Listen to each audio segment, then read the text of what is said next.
Tēnā tātou. Nei rā te mihi o tēnei Pākihi no te tauiho te waka o Māori, e mihi ana ki a koutou katoa. Plink Software is a kaupapa Māori software company based in Whakatū, Nelson.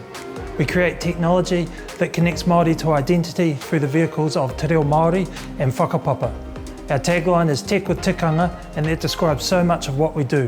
We're by Māori, with Māori and for Māori.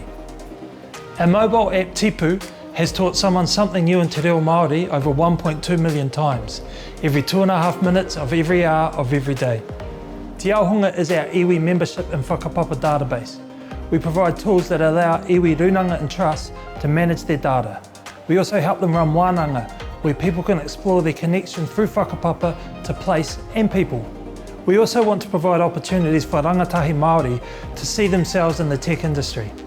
Nō reira e te whānau, tēnā rā tātou katoa.